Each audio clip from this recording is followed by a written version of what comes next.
Salutations. Kendra, do you even know what salutation means? Okay, then don't use it. Today we will be talking about comparing and ordering decimals with fractions and fractions.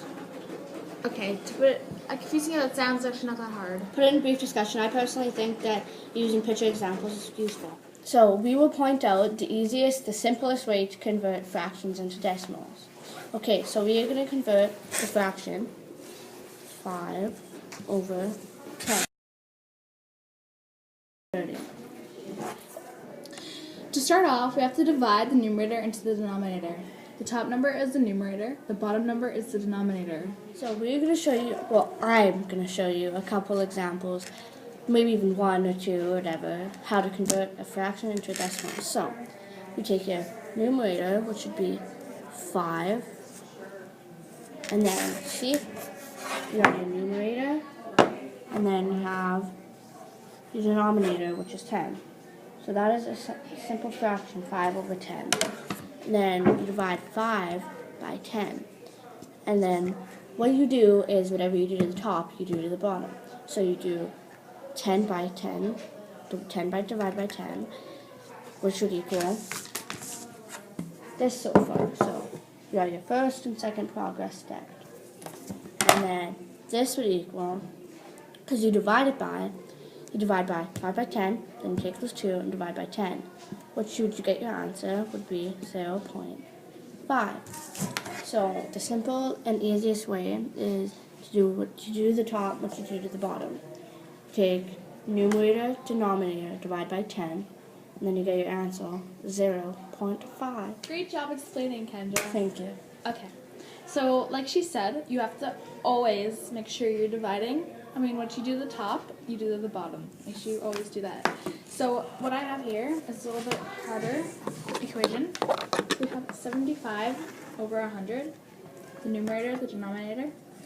And remember, like I said before, what you do to the top, you do to the bottom. So we have to divide. And if you remember, we could divide both of them by 10.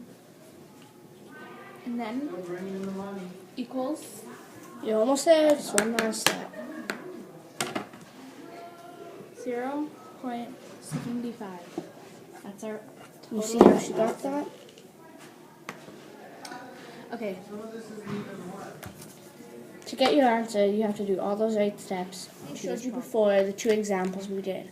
I did one and Dakota did one. Well, I'm going to show you another one. It's going to be 9 as your numerator, 100 as your denominator.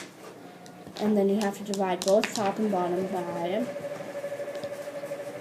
and you don't know what that is because you haven't figured out if you have to subtract, divide, multiply, and add it.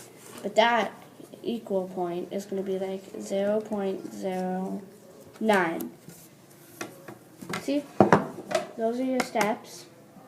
Divide by, you don't know yet. And then you have 0.9 as your answer. Thank you. Okay, so for our equation, we have 9 over 10. And we still have to divide. We don't know we have to divide yet. So for our last equations, we had to divide the top and the bottom number together. So we got our answers. So one of them were 5 over 10. If you remember that one. And then we have another one. It's 75 over 100. And we divided the top and the bottom, which are answers, were 10. So this one we're dividing. We're not going to divide the top number or the bottom number. This time we're going to divide the equation together. So 9 over 100 equals 0.09. And to get that answer, all you do is your calculator. You put 9 divided by 100, and you'll get 0.09 as your answer. Kendra, what are 2 common mistakes people make in this type of math? So sometimes people divide the denominator by the numerator instead of the numerator by the denominator. And another mistake would be aligning the decimal by misplacing it in its place value place, or just not aligning it when they're done their equation. One more would be reading the improper place value, and they can avoid these mistakes in the future by reading the equation correctly and always remembering to look at the top number.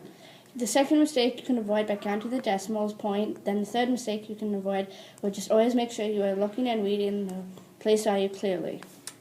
That is the wrap of our presentation. See ya.